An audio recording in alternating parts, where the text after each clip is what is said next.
This video is prepared on NCERT numerical problems for you.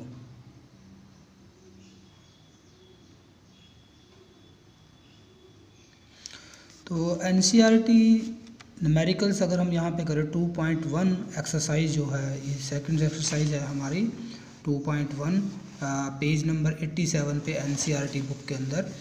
तो first numerical हमारा है 2 charges 5 into 10 की power -8 coulomb and -3 into 10 की power -8 coulomb are located 16 centimetre apart.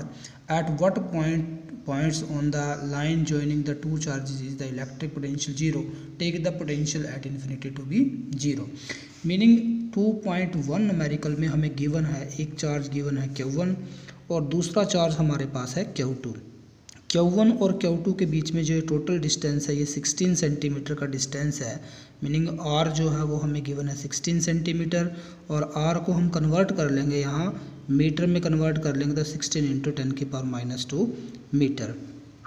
हमें कोई ऐसा पॉइंट इस लाइन के ऊपर हम पॉइंट कंसीडर करते हैं, मान लो P पॉइंट जो हमारा है, पॉइंट P पर जो पोटेंशियल की जो वैल्यू है, पॉइंट P पे जो पोटेंशियल है टोटल वो कितना है 0।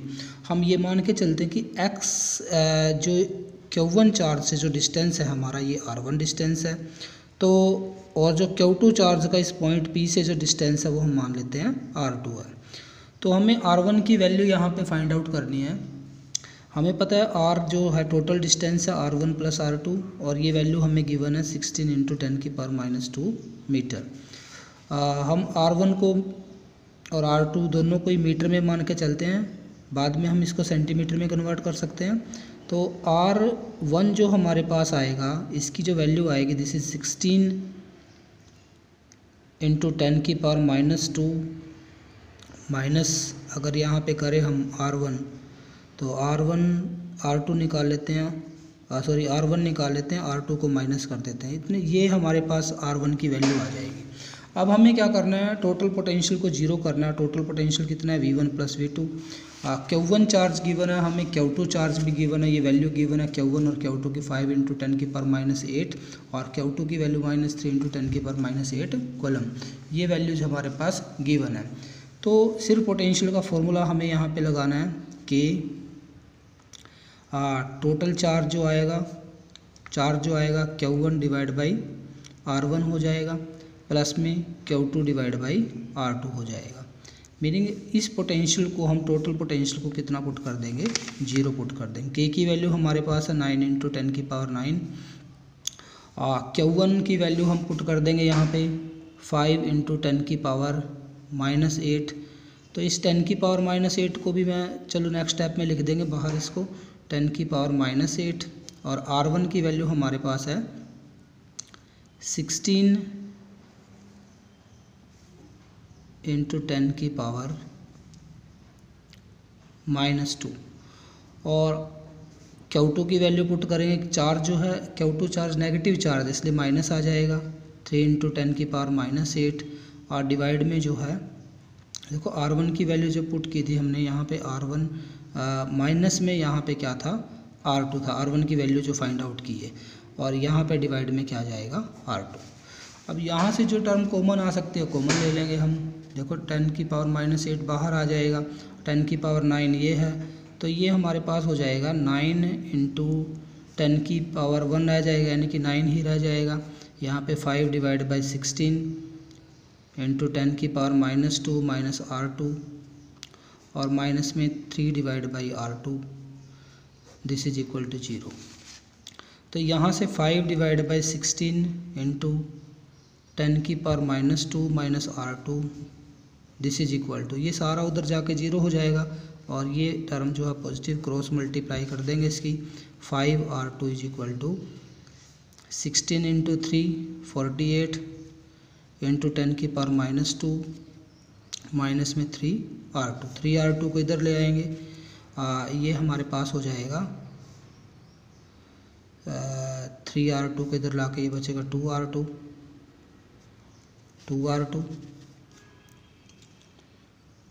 और प्लस का हो जाएगा ये 8 हो जाएगा, यहाँ पे 8R2 is equal to 48 into 10 की पावर -2 मीटर। मीटर में है ये आंसर हमारा। R2 इज इक्वल टू 48 को डिवाइड करेंगे तो ये आ जाएगा 6 इंटू 10⁻² मीटर, या हम इसको सेंटीमीटर में अगर राइट करना चाहिए तो 6 सेंटीमीटर हम इसको राइट कर सकते हैं। और फिर हमें R1 की वैल्यू अगर निकालनी है तो R1 की वैल्यू भी निकाल लेंगे हम। R1 जो आएगा दिस इज इक्वल टू हमारा टोटल डिस्टेंस 16 सेंटीमीटर था, उसमें से 6 माइनस कर देंगे तो ये डिस्टेंस आ जाएगा 10 सेंटीमीटर। तो हमें R1 फाइंड आउट करना था। R1 की वैल्यू हमारे पास कितनी आएगी 10 सेंटीमीटर। टोटल कंसेप्ट क्या यूज़ करना है, पोटेंशियल को हमें कितना कर देना है 0 कर देना है। तो इस तरह से हम क्वेश्चन को सॉल्व कर सकते हैं। नेक्स्ट क्वेश्चन हमारा है 2.2 नंबर क्वेश्चन जो है, a regular hexagon of side 10 centimetre has a charge of 5 microcoulomb at each corner each of its vertices, calculate the potential at the centre of hexagon. Hexagon के centre, regular hexagon given है, 6 side है। Hexagon बना लेंगे हम एक diagram, आप ठीक से बना सकते हो, बनाना चाहो वैसे ज़रूरत नहीं है डायग्राम बनाने की हमें। ये इसका सेंटर है, साइड गिवन है, साइड ए की वैल्यू जो है वो गिवन है हमें 10 सेंटीमीटर। मीटर बनाएंगे तो ये आ जाएगा 0.1 मीटर, या हम ए को लिख सकते हैं 10 इंटू 10⁻² मीटर, ये भी हम इसको राइट कर सकते हैं। और हर एक कॉर्नर पे चार्ज गिवन है, क्योंकि जो वैल्यू है वो गिवन है 5 माइक्रोकूलम, हर एक कॉर्नर पे इक्वल चार्ज है। तो फर्स्ट ऑफ ऑल हमें क्या फाइंड आउट करना है, हमें सेंटर से वर्टिसेस का डिस्टेंस निकालना है। ये जो ट्राइंगल यहाँ पे बनेगी, जितनी भी ट्राइंगल बनेगी सबकी सभी कैसी ट्राइंगल बनेगी, इक्विलेटरल ट्राइंगल बनेगी। तो साइडें इक्वल है, अगर ये इक्वल है, ये मैं R मान के चलूँ तो R इज इक्वल टू ए, यहाँ पे R किसके इक्वल है, ए के इक्वल है। तो पोटेंशियल का फॉर्मूला लगा देना है मैं, टोटल पोटेंशियल, क्योंकि 5 कॉर्नर के ऊपर इक्वल चार्ज है तो पोटेंशियल सबका एडअप हो जाएगा, पॉजिटिव चार्ज दिया हुआ है तो KQ डिवाइड बाई R, ये फार्मूला हम लगा सकते हैं।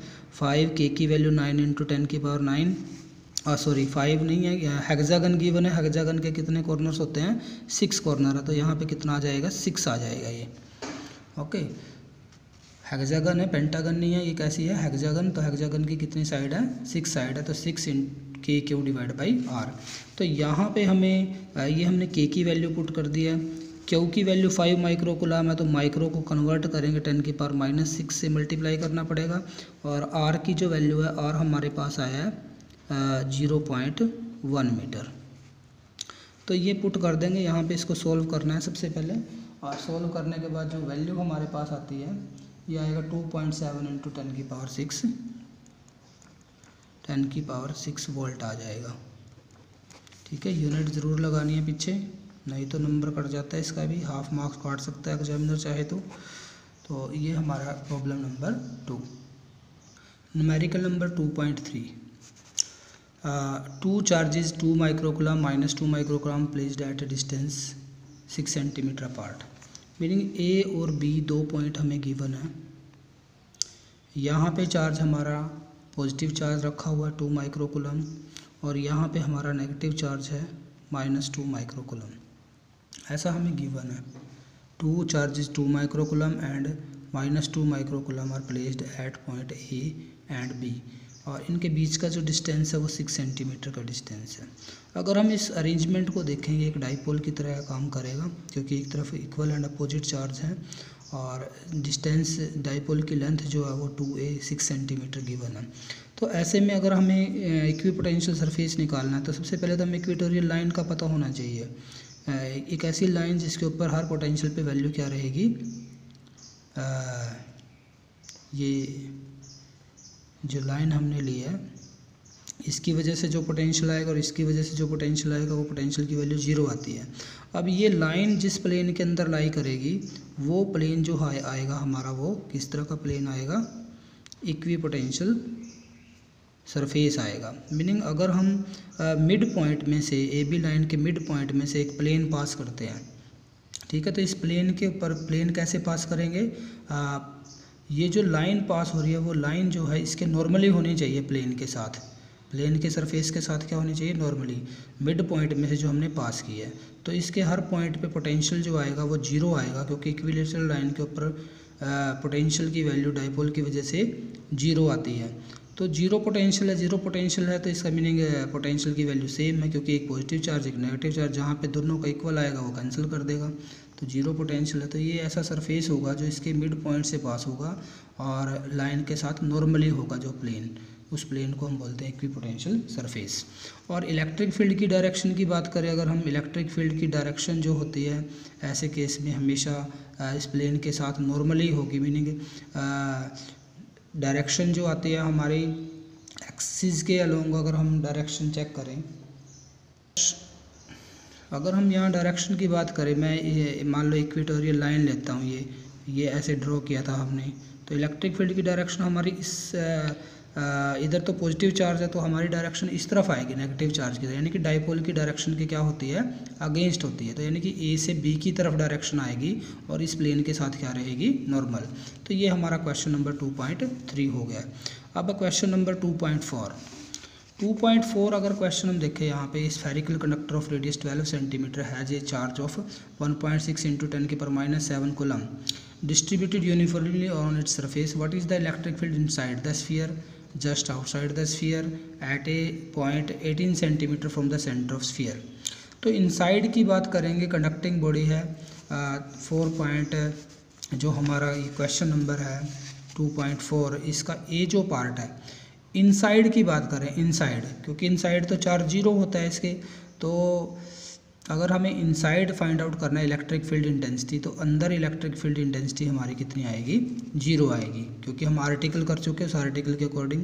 दूसरा है बी क्वेश्चन है just outside the surface sphere, just outside meaning उसके सरफेस पे हमें फाइंड आउट करना है, और सरफेस पे इलेक्ट्रिक फील्ड की इंटेंसिटी जो होती है that is Q divide by 4πε0 into R हो जाएगी। Q भी हमें गिवन है, R भी गिवन है, 4πε0 की वैल्यू हमें पता है, तो ये सारी वैल्यू जिसमें पुट कर देंगे हम। Q की वैल्यू, चार्ज की वैल्यू गिवन है 1.6 × 10⁻⁷, ये वैल्यू गिवन है हमें, और 4πε0 की वैल्यू भी मैं ऊपर ही राइट कर देता हूँ, 9 × 10⁹ हो जाएगा, और डिस्टेंस गिवन है 12 सेंटीमीटर का, तो नीचे जो है ये R का स्केयर आता है, R का यहाँ पे पोटेंशियल के लिए R होता है, तो ये वैल्यू भी मैं यहाँ पे पुट कर देता हूँ। ये वैल्यू पुट करेंगे तो R का स्केयर यानी कि 12 सेंटीमीटर के पहले हमें मीटर बनाने पड़ेंगे 10⁻⁻2 से मल्टीप्लाई करके, और इसका क्या हो जाएगा, स्केयर, मीनिंग हमें ये सोल्व करना है सिर्फ, और सोल्व करने के बाद कितना आंसर, तो हमारा आंसर आ जाएगा 10⁵ न्यूटन पर कूलम यूनिट होती है इलेक्ट्रिक फील्ड इंटेंसिटी की। ऐसे ही हमारे पास सी पार्ट भी है,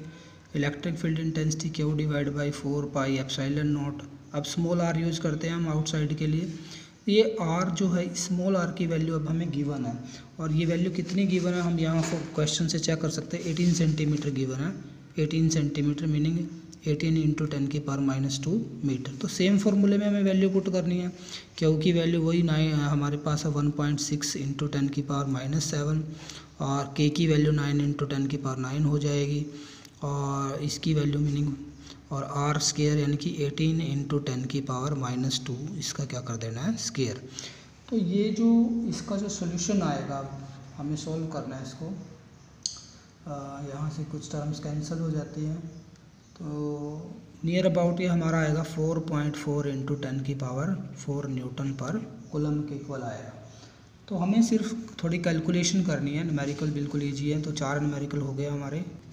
2.5 न्यूमेरिकल्स पढ़ लेते हैं एक बार, पहले इसको रीड करते हैं। A parallel plate capacitor with air between the plates has a capacitance of, air जब प्लेट्स की गैप के बीच में है तो कैपेसिटेंस गिवन है 8 पिकोफैरेड, और पिकोफैरेड का भी यहाँ पे वैल्यू गिवन है 10⁻8 × 10⁻12 फैरेड हो जाएगी ये value, meaning air core capacitor की कैपेसिटी गिवन है। What will be the capacity if the distance between the plates is reduced by half, meaning अगर प्लेट्स के बीच में अगर मान लो ओरिजिनल गैप मैं d लेता हूँ, और नया जो गैप आएगा वो हमने d/2 कर दिया है, ठीक है, हाफ कर दिया, reduced by half, and the space between them is filled with A substance of dielectric constant 6, और k की वैल्यू गिवन है हमें 6। तो मीनिंग डाइलेक्ट्रिक स्लैब वाला लास्ट यूनिट में हमने डाइलेक्ट्रिक स्लैब के साथ किया था कैपेसिटी का फॉर्मूला। वैसे अगर सिंपल कैपेसिटी का फॉर्मूला हम राइट करें ε0 A डिवाइड बाई D होता है, और अगर हम मीडियम के साथ अगर इसको चेक करें तो ε0 की जगह εm आ जाएगा, A आ जाएगा, और डी की जगह अब यहाँ पे d/2 राइट करना पड़ेगा, क्योंकि गैप को हमने हाफ कर दिया है, डबल नहीं किया, हाफ किया है, तो d/2 यहाँ पे 2 आ जाएगा। मीनिंग यहाँ पे अगर हम capacity, new capacity find out करें तो ये 2 ऊपर चला जाएगा। एप्साइलन को हम लिख सकते हैं एप्साइलन नॉट इंटू के, बाई डेफिनेशन लिख सकते हैं इसको, और डिवाइड बाई डी। सिर्फ हमें के की वैल्यू पुट करनी है यहाँ पे, तो एप्साइलन जो हमारे पास कैपेसिटी आएगी न्यू डाइलेक्ट्रिक स्लैब रखने के बाद 2, के की वैल्यू हमारे पास कितनी है, 6 वैल्यू है, तो ये epsilon not a divide by D. तो मीनिंग जो हमारी नई कैपेसिटी जो आई है वो एक तरह से 12 टाइम हो गई है जो इसकी पहले कैपेसिटी थी, यानी कि 12 को हम अगर 8 से मल्टीप्लाई कर दें, यहाँ C0 की वैल्यू पुट कर दें, तो सिर्फ हमें मल्टीप्लाई ही करनी है इसकी, तो ये हमारे पास क्या आ जाएगा, आंसर आ जाएगा। तो ये आ जाएगा 96 पिकोफैरेड। मीनिंग एक तरह का आर्टिकल यूज हुआ है, जो हमने आर्टिकल किया था, इसलिए आपको फॉर्मूले आपको लर्न होने चाहिए इसके लिए। 2.6 नंबर न्यूमेरिकल गिवन है, 3 capacitor each of capacitance 9 picofarad. 3 capacitor given है, हर एक की कैपेसिटी सेम है और 9 पिकोफैरेड गिवन है ये, और कनेक्टेड इन सीरीज, सीरीज में कनेक्ट किया है इनको हमने। What is the total capacitance of combination, total capacity निकालनी है सीरीज कम्बिनेशन की। 3 कैपेसिटर हमें गिवन है, अगर 3 कैपेसिटर अलग अलग कैपेसिटी के होते, C1 ऐसे लिखते हैं हम इसको, फॉर्मूला राइट किया हमने C2 1/C3, बट सबकी कैपेसिटी सेम है, सेम है तो क्या आ जाएगा, 3/C आ जाएगा। अगर सबकी कैपेसिटी C है तो 1/CS is equal to this, then CS is equal to इसका रेसिप्रोकल करना पड़ेगा C/3। तो 9 पिकोफैरेड को हमें 3 से डिवाइड करना है, तो हमारे पास आ जाएगा 3 पिकोफैरेड, यानी कि सीरीज कम्बिनेशन की जो कैपेसिटी आएगी वो कितनी आएगी, 3 पिकोफैरेड आएगी। सेकंड क्वेश्चन फिर हमारे पास इसी के अंदर, ये तो हमारा A पार्ट था, इसका B पार्ट भी गिवन है। What is the potential difference across each capacitor if the combination is connected to 120 volt supply. Meaning 3 capacitor हमारे पास है, इनको हमने सीरीज में लगाया हुआ और इसके अक्रॉस एक बैटरी लगाई हुई है यहाँ पे, इनकी कैपेसिटी सबकी इक्वल कैपेसिटी है, तो 120 वोल्ट की ये बैटरी यहाँ पे लगी हुई है। अब हमें पता है सीरीज में पोटेंशियल डिवाइड हो जाता है, और हर एक कैपेसिटर इक्वल कैपेसिटी का, तो पोटेंशियल भी हर एक के अक्रॉस क्या आएगा, सेम आएगा। तो पोटेंशियल जो निकाल लेंगे V1 is equal to V2 is equal to V3, this is equal to V/3 आ जाएगा। तो हमें सिर्फ क्या करना है, 120 को 3 से डिवाइड करना है, तो ये आ जाएगा 40 वोल्ट, यानी कि हर एक कैपेसिटर के अक्रॉस जो वोल्टेज का ड्रॉप आएगा वो कितना आएगा, 40 वोल्ट का ड्रॉप आएगा। क्यों, क्योंकि हर एक कैपेसिटर इक्वल कैपेसिटी का है, और इसलिए पोटेंशियल का ड्रॉप भी हर एक के अक्रॉस इक्वल होगा, बट पोटेंशियल सीरीज में डिवाइड हो जाएगा, इसलिए V1 V2 और V3 तीनों इक्वल तो आएंगे, बट कितने आएंगे, डिवाइड होकर, यानी कि टोटल पोटेंशियल को 3 से डिवाइड करना पड़ेगा हमें। तो ये 40 वोल्ट हमारे पास आंसर आ जाएगा इसका। नेक्स्ट न्यूमेरिकल हमारे पास है 2.7 number numerical, 3 capacitor of capacitance 2 picofarad, 3 picofarad, 4 picofarad are connected in parallel. अब तीनों को हमने पैरेलल में कनेक्ट किया है। C1 हमें गिवन है 2 पिकोफैरेड, C2 गिवन है 3 पिकोफैरेड और C3 गिवन है 4 पिकोफैरेड। हमारे पास अब टोटल 3 कैपेसिटर्स हैं।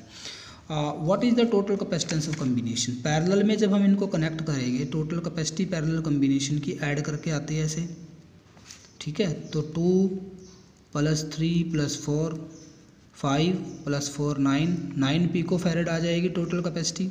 एक पार्ट तो हमारा ये हो गया, और दूसरा हमें गिवन है determine the charge on each capacitor if combination is connected to 100 volt supply.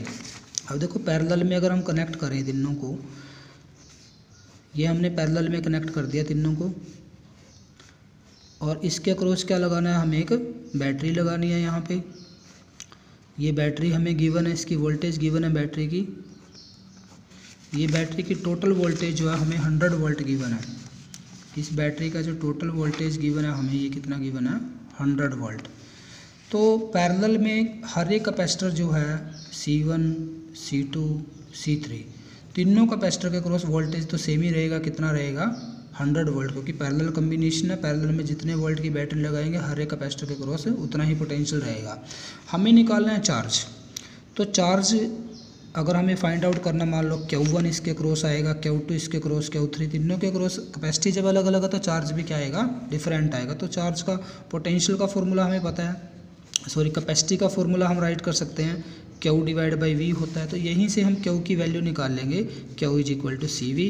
तो Q1 जो आएगा this is equal to C1 × V, Q2 is equal to C2 into V, Q3 is equal to C3 into V.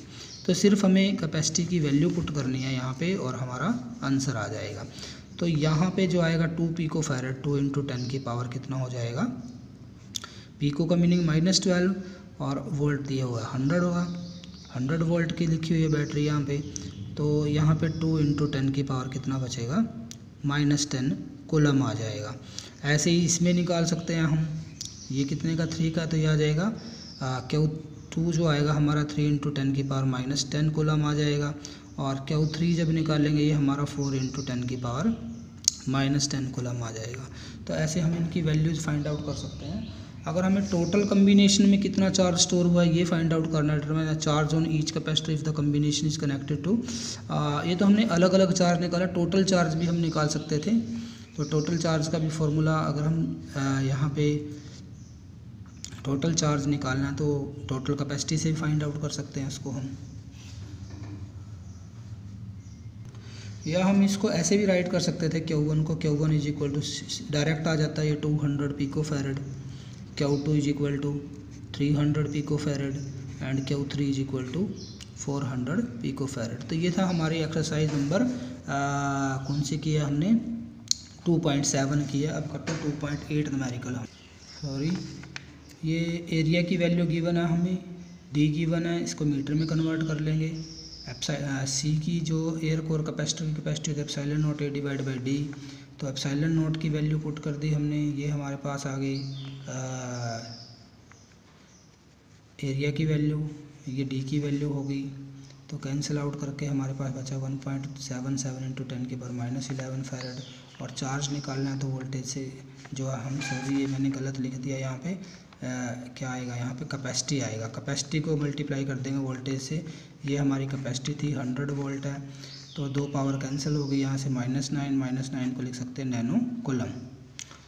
तो ये थी हमारी numerical problem 2.9 number numerical पे आते हैं। Explain what would happen if in capacitor given in exercise 2.8 A 3 mm thick mica sheet, dielectric constant given है, seat का dielectric constant जो है वो गिवन है हमें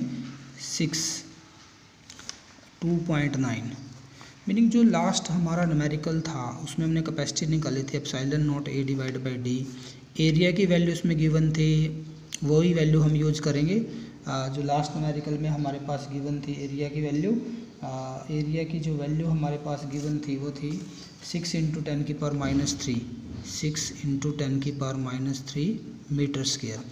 और डी की वैल्यू हमारे पास गिवन थी, मिलीमीटर में गिवन थी ये वैल्यू हमारे पास 3 इंटू 10 की पावर -3 मीटर, जिसको हमने राइट किया था। अब क्वेश्चन क्या है, अगर हम यहाँ पे सीट इंट्रोड्यूस कर देते हैं 3 मिलीमीटर, यानी कि पूरा गैप फिलअप कर दिया हमने, कैपेसिटर की प्लेट्स के बीच का ये जो गैप था ये पूरा हमने डाइलेक्ट्रिक स्लैब से क्या कर दिया है, फिल कर दिया है। तो नई कैपेसिटी जो आएगी, नई कैपेसिटी हमारी के टाइम हो जाती है epsilon not a divide by D. तो के की वैल्यू हमें गिवन है 6 और ये वैल्यू हम फाइंड आउट कर चुके हैं पहले।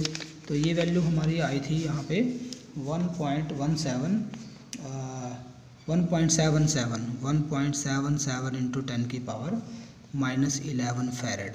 तो मल्टीप्लाई कर देंगे इसका, हमारे पास आंसर आ जाएगा ये। तो जो नई कैपेसिटी हमारे पास आई है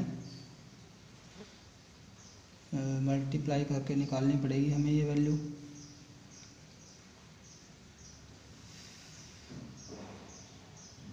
तो मल्टीप्लाई कर लो इसको,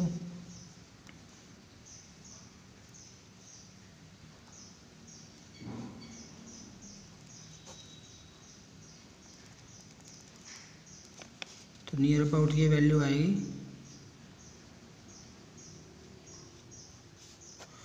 तो ये हमारी नई कैपेसिटी आ जाएगी।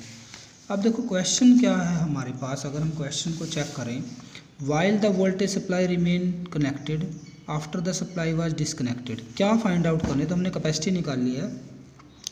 Explain what would happen if in a capacitor given in exercise inserted between the plates while the voltage supply remain connected. पहला काम है जब वोल्टेज सप्लाई जो है वो कनेक्टेड है, तो कैपेसिटी तो हमने फाइंड आउट कर ली है नहीं, हमें अब क्या फाइंड आउट करना है, हमें चार्ज भी फाइंड आउट कर सकते हैं हम साथ में यहाँ पे भी। अगर हमारी जो तो मीनिंग क्या है, अगर हम एक बैटरी दो केस लेंगे, when battery remain connected and when battery is disconnected.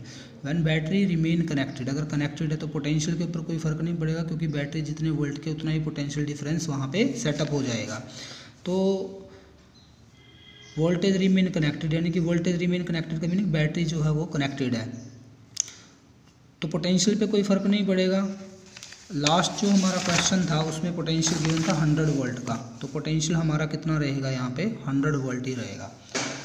Capacity हम फाइंड आउट कर लेंगे, नई कैपेसिटी जो आएगी CM जो आएगी नई कैपेसिटी वो K टाइम हो जाएगी और पहले जो कैपेसिटी थी उसका। तो K की वैल्यू यहाँ गिवन है हमें 6 इंटू 1 पॉइंट, जो हमने कैपेसिटी फाइंड आउट की थी लास्ट उसमें 7 इंटू 10⁻11 फैरेड। तो ये हमारी नई कैपेसिटी है। थर्ड वन बात करते हैं चार्ज की। चार्ज पे क्या इफेक्ट पड़ेगा, अगर बैटरी रिमेन कनेक्टेड और डाइलेक्ट्रिक स्लैब हम प्लेस कर देते हैं अचानक से, अगर मैं सपोज करूं जब तक डाइलेक्ट्रिक स्लैब इंट्रोड्यूस नहीं किया है तो चार्ज क्यू है, total charge without dielectric slab.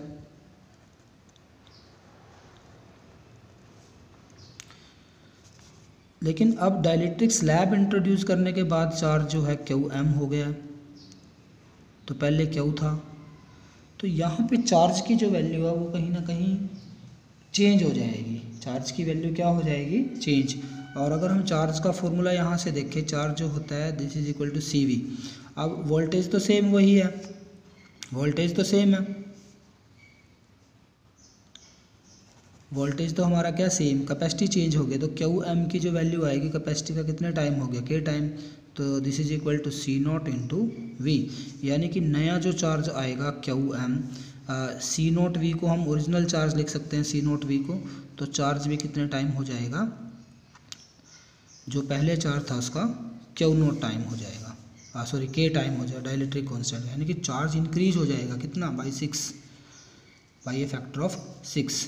तो अगर Q0 की वैल्यू हमने लास्ट न्यूमेरिकल में फाइंड आउट की थी, ये Q0 की जो वैल्यू आई थी हमारे पास, ये C0 V, ये वैल्यू हमारे पास आई थी 1.77 इंटू 10⁻⁹ कूलम। तो हमें सिर्फ यहाँ पे पुट करना है 6 इंटू 1.77 इंटू 10⁻⁹ कूलम। तो ये हमारा चार्ज आ जाएगा। कब आएगा चार्ज, ये जब हमने बैटरी को कनेक्टेड रखा है।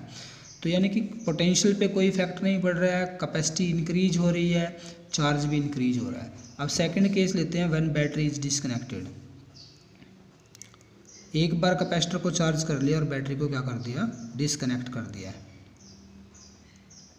बैटरी जब डिसकनेक्टेड है तो चार्ज करने के बाद देखो, जैसे ही हम डाइलेक्ट्रिक स्लैब इंट्रोड्यूस करेंगे तो उसका पोलराइजेशन होगा, कहीं ना कहीं एनर्जी का यूज हो रहा है, तो पोटेंशियल की वैल्यू डिक्रीज हो जाती है। जब भी हम कोई डाइलेक्ट्रिक स्लैब रखते हैं, ये हमने आर्टिकल किया था, एक प्लेट पे पॉजिटिव चार्ज है इधर और इधर वाली प्लेट पे नेगेटिव चार्ज है कैपेसिटर की। जैसे ही हम डाइलेक्ट्रिक स्लैब रखेंगे इसका पोलराइजेशन होगा, इधर आ जाएगा नेगेटिव चार्ज और इधर आ जाएगा पॉजिटिव चार्ज। ये जो नेगेटिव चार्ज है कहीं ना कहीं इसकी पोटेंशियल को डिक्रीज करेगा। तो यानी कि पोटेंशियल क्या हो जाएगी, V डैश जो आएगा वो अब क्या आएगा, लेस देन V आएगा, जो पहले पोटेंशियल था उस पोटेंशियल से कम आएगा। तो ये भी वैल्यू हम फाइंड आउट करेंगे। तो कितना पोटेंशियल, फर्स्ट होगा पोटेंशियल। सेकंड पॉइंट, अगर कैपेसिटी की बात करें, कैपेसिटी के ऊपर क्या इफेक्ट पड़ेगा, कैपेसिटी तो डाइलेक्ट्रिक स्लैब के ऊपर डिपेंड करती है। चार्ज कांस्टेंट रहेगा, पहले चार्ज की बात कर लेते हैं। चार्ज क्या रहेगा, कांस्टेंट। कंजर्वेशन ऑफ चार्ज है, क्योंकि कोई सप्लाई नहीं हो रही है बाहर से, तो जो चार्ज आएगा वो किसके इक्वल रहेगा, जो पहले चार्ज था उसी के इक्वल रहेगा। यानी कि कितना आएगा, 1.77 इंटू 10⁻⁹ कूलम। कैपेसिटी पे इफेक्ट पड़ता है हमारा। अब देखो कैपेसिटी कितनी आएगी, K इंटू C0 आ जाएगी। कैपेसिटी जो ऊपर आई है तो ये 6 इंटू 10, 1.77 इंटू 10 की पावर कितना था, ये 11 था, यहाँ पे -11 फैरेड। अब पोटेंशियल देखें हम, अगर पोटेंशियल देखें, पोटेंशियल की जो नई वैल्यू आएगी V डैश, फर्स्ट केस करते हैं यहाँ पोटेंशियल वाला, तो एक तरह से कम हो रहा है पोटेंशियल। अब कम हो रहा है तो कितना कम हो रहा है वो भी हम फाइंड आउट कर सकते हैं। तो चार्ज डिवाइड बाई कैपेसिटी का फॉर्मूला लगा लेते हैं यहाँ पे, चार्ज डिवाइड बाई कैपेसिटी। तो चार्ज हमारे पास था 1.77 इंटू 10 की पावर माइनस 9 कूलम, और कैपेसिटी हमारे पास 1.77 इंटू 10 की पावर माइनस 11 है। तो यानी कि अगर इसको ये कैंसिल हो जाएगा, ये ऊपर जाएगा, पावर 11 हो जाएगी, तो 100 बचेगा, तो 100 डिवाइड बाई 6, यानी कि पोटेंशियल जो है हमारा, जो पहले पोटेंशियल था उसका 1/k टाइम हो गया है। कितना हो गया? 1/k time. तो ये वैल्यू जो आएगी नियर अबाउट 16.67 वोल्ट आएगी हमारे पास। तो बड़ा इम्पोर्टेंट क्वेश्चन है। सबसे पहले हमने जब बैटरी को कनेक्ट करके रखा, वोल्टेज पे कोई इफेक्ट नहीं पड़ता, कैपेसिटी के टाइम हो जाएगी, चार्ज भी चेंज हो जाएगा, वो भी कितने टाइम हो जाएगा? के टाइम। फिर बैटरी को डिस्कनेक्ट कर दिया, पोटेंशियल की वैल्यू कहीं ना कहीं डिक्रीज हो गई है, लेकिन चार्ज क्योंकि कोई सोर्स नहीं लगा हुआ है इसलिए चार्ज एक आइसोलेटेड सिस्टम बनेगा। आइसोलेटेड सिस्टम पे चार्ज कंजर्व रहेगा, कंजर्वेशन लगा दिया, सेम रहेगा चार्ज। और जो कैपेसिटी आएगी वो भी के टाइम हो जाएगी हमारी। जो नया पोटेंशियल आएगा वो क्यू डिवाइड बाई नई कैपेसिटी से हम डिवाइड करके निकाल सकते हैं। तो ये 100 डिवाइड बाई 6 बचेगा, यानी कि नया जो पोटेंशियल आएगा, पहले जो पोटेंशियल था उसका 1/k टाइम हो जाएगा। तो 6.67 वोल्ट यहाँ से हमारी वैल्यू आ जाएगी। 2.10 नंबर न्यूमेरिकल हम डिस्कस करते हैं। 12 picofarad capacity is connected to, capacity given है 12 picofarad. 12 picofarad capacity given है, और इसको हमने वोल्टेज के सप्लाई के साथ कनेक्ट किया है। 50 वोल्ट की बैटरी के साथ हमने इसको कनेक्ट किया हुआ है। How much electrostatic energy stored in the capacitor, तो कितनी एनर्जी स्टोर होगी? तो हमें यहाँ पे फॉर्मूला लगाना है सिर्फ एनर्जी का। एनर्जी का फॉर्मूला होता है 1/2 CV²। तो 1/2 CV²। सी की वैल्यू है 12 इंटू 10 की पावर माइनस 12, और वोल्टेज की वैल्यू है 50, तो स्केयर दिया हुआ तो 50 इंटू 50 हो जाएगा। तो काट इसको जो कैंसिल कर दो, यहाँ से 6 बचेगा। सोल्व कर लेंगे इसको हम। सोल्व करने के बाद हमारे पास जो आंसर आएगा ये आएगा हमारे पास 1.5 इंटू 10 की पावर। 10 की पावर देखो चेक करते हैं यहाँ से कितनी आएगी। 10 की पावर माइनस में बचेगी, और माइनस में 8 बचेगी, -8, और एनर्जी की यूनिट होती है जूल। तो इतने जूल इसका आंसर आ जाएगा। ठीक है, तो ये था हमारा 2.10 नंबर न्यूमेरिकल। अब लास्ट न्यूमेरिकल करते हैं। 2.11 नंबर न्यूमेरिकल हमारा है, देख लीजिए दोबारा। 2.11 है, ये 600 picofarad capacity charge by a voltage supply 200 volt. It is then disconnected from the supply and is connected to another uncharged 6 picofarad capacitor. How much electrostatic energy is lost in the process? यानी कि loss of energy निकालना है हमें। एक capacitor हमें C1 given है 600 picofarad का, 600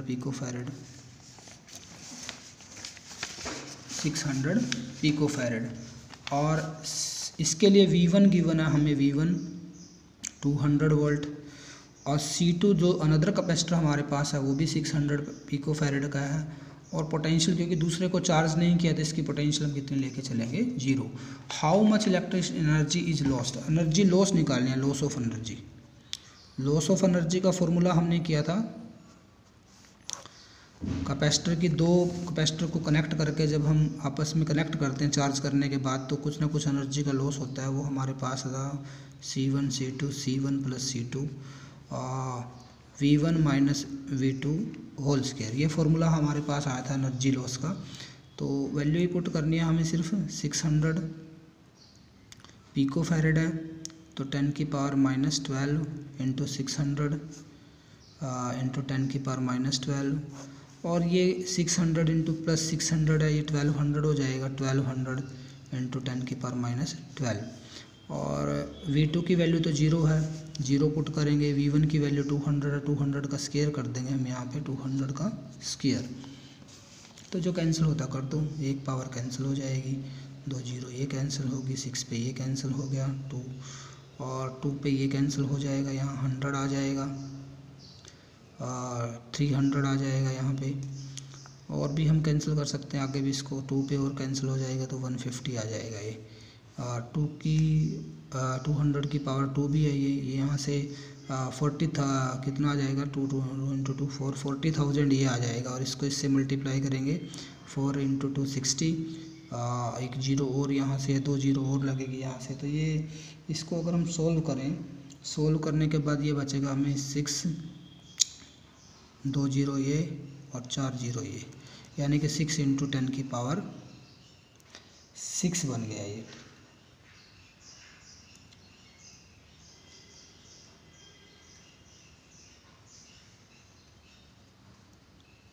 six ये बन गया और 10 की पावर -12 ये भी है, 10 की पावर -12।